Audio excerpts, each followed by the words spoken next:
Dans cet exercice, on va considérer une tige fine, homogène, de la masse M. Cette tige peut tourner sans frottement autour de l'axe Y.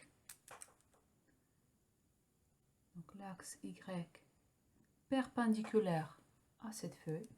Donc il peut effectuer les rotations autour de cet axe Y.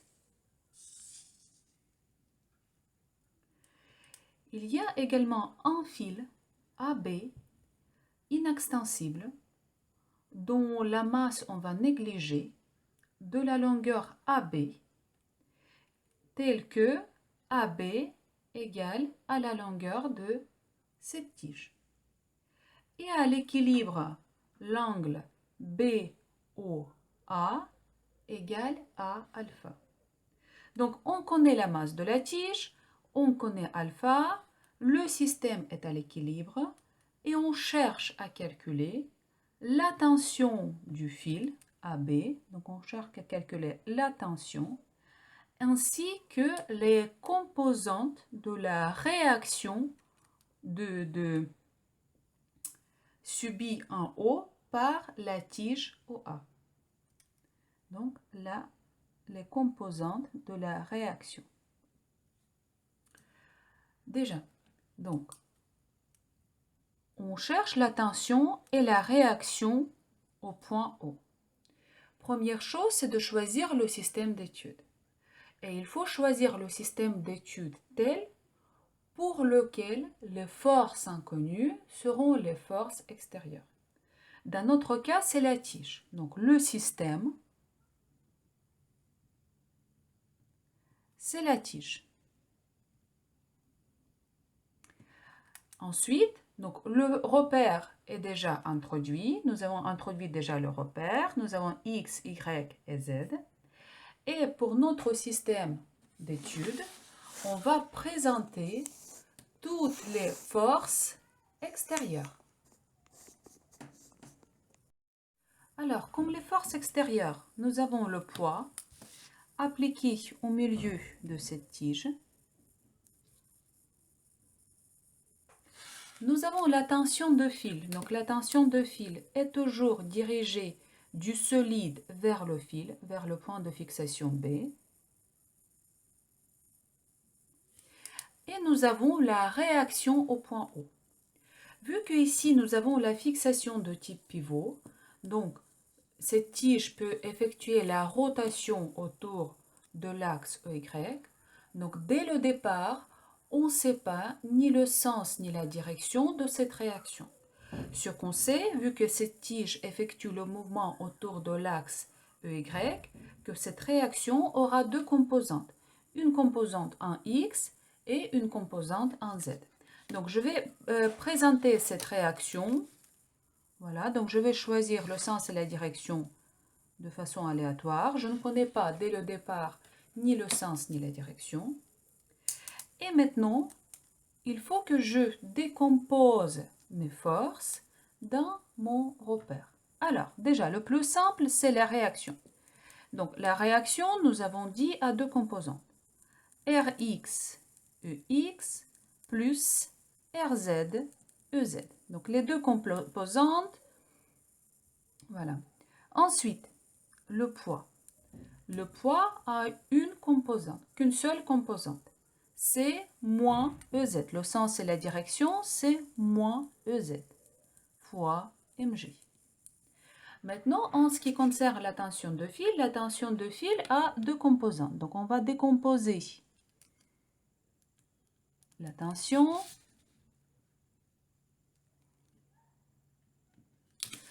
Donc,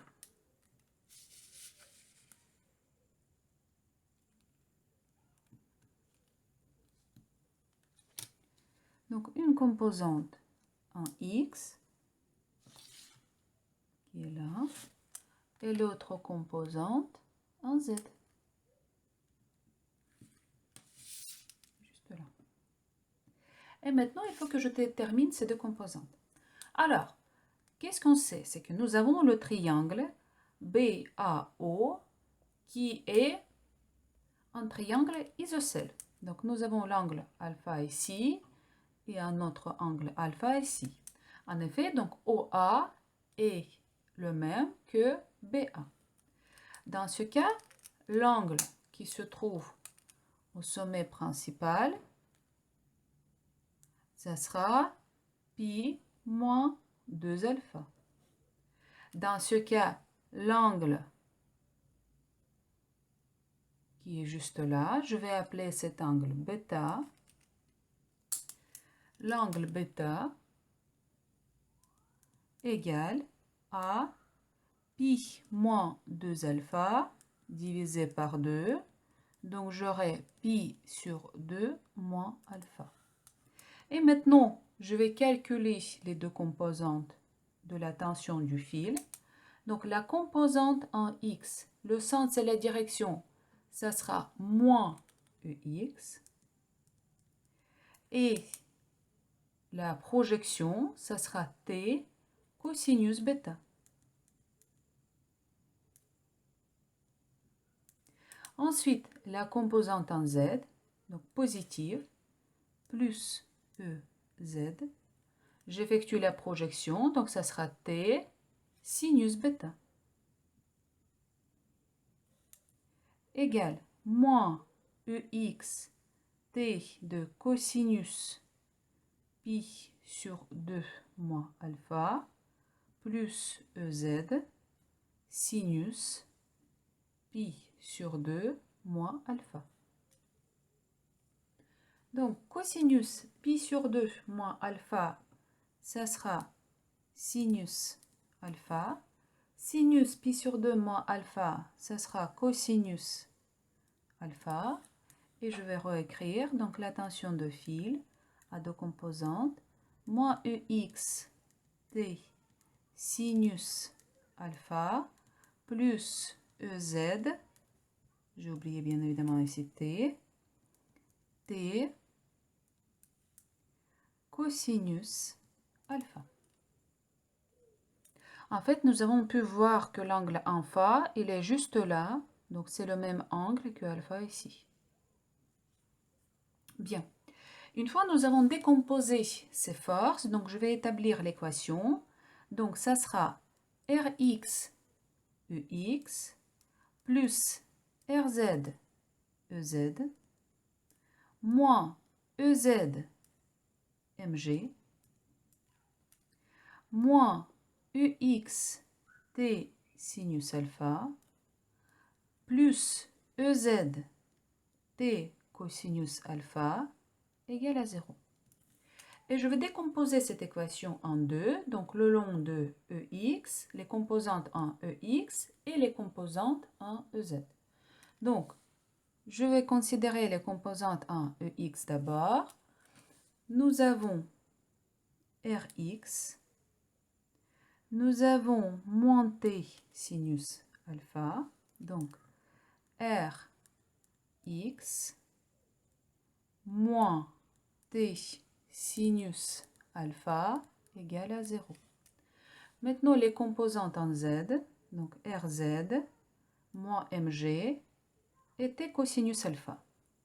Donc EZ, ça sera Rz moins Mg plus T cosinus alpha égale à 0. Donc, j'ai deux équations et trois inconnus, Rx, T et Rz.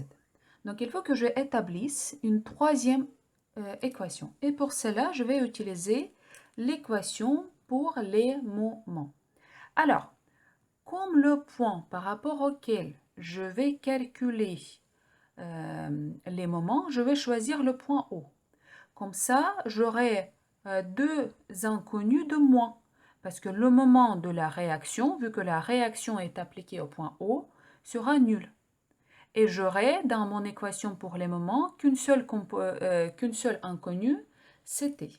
Alors, donc je vais calculer tous les moments par rapport à ce point O. Donc le moment de la réaction, vu que la réaction est appliquée au point O, égale à 0. Alors, pour retrouver le sens et la direction de moment de poids par rapport au point O, je fais tourner le vecteur OO' dans le sens de P. Donc je fais tourner dans ce sens-là. Quand je tourne dans ce sens-là, mon tire-bouchon entre dans ma feuille. Donc le sens et la direction sera EY. Ensuite, pour calculer la norme, donc je vais calculer la distance qui sépare du point O jusqu'à droite d'action. Donc ça sera cette distance H, la distance du point O jusqu'à cette droite d'action.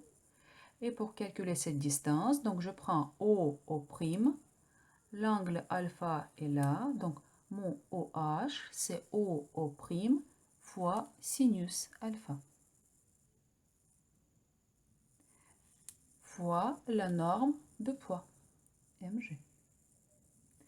OO', donc c'est la moitié de la tige, donc OA divisé par 2. Donc je vais marquer, donc je vais introduire la longueur de cette tige, donc je vais marquer la longueur L, donc L sur 2, sinus alpha, mg. Maintenant, il me reste le moment de la tension de fil par rapport à ce point O. Donc, il faut que je tourne le vecteur OA dans le sens de T. Donc, il faut que j'effectue la rotation dans ce sens-là. Quand j'effectue les rotations dans ce sens, le moment, le sens et la direction de moment, il sort de la feuille. Donc, ça sera moins EY. Et maintenant, je vais calculer la norme. Donc, pour cela, je vais calculer la norme en prenant la norme de OA, du vecteur OA, donc c'est la longueur de cette tige, fois la norme de la tension de fil, fois l'angle entre les deux. Donc je trouve l'angle entre les deux. Ça sera donc cet angle-là. Et cet angle-là, ça sera 2 alpha. Vu que ici, cet angle, c'est pi moins 2 alpha, cet angle-là, ça sera pi moins pi plus 2 alpha. Donc cet angle-là vaut 2 alpha. Donc j'aurai ici fois sinus 2 alpha. Et maintenant, je vais établir l'équation. Donc j'aurai EY L sur 2 sinus alpha mg moins EY L fois T sinus 2 alpha égale à 0. Dans cette équation, j'ai qu'une seule composante, un EY. Je peux simplifier les L et je vais réécrire. Sinus alpha mg sur 2 moins T sinus 2 alpha égale à 0. D'où la tension de fil égale sinus alpha fois mg divisé par 2 et divisé par sinus 2 alpha. Et je vais présenter sinus 2 alpha comme 2 fois sinus alpha cosinus alpha. Donc sinus alpha mg divisé par 2 sinus alpha cosinus alpha. Sinus et sinus, et j'obtiens que la tension de ce fil égale mg sur 4 cosinus alpha. Maintenant, pour retrouver la réaction Rx, je vais utiliser l'équation 1. Donc, Rx égale T sinus alpha égale mg tangente alpha divisé par 4. Et pour retrouver la réaction, la composante en Z, je vais utiliser l'équation 2. Donc, Rz égale mg moins t cosinus alpha égale mg moins mg sur 4 égale 3mg sur 4. Et comme nous avons dit, c'est que pour ce type de réaction, la réaction va rester dans le plan ZOX, donc la composante en Y de cette réaction est nulle. Donc nous avons retrouvé toutes les forces inconnues.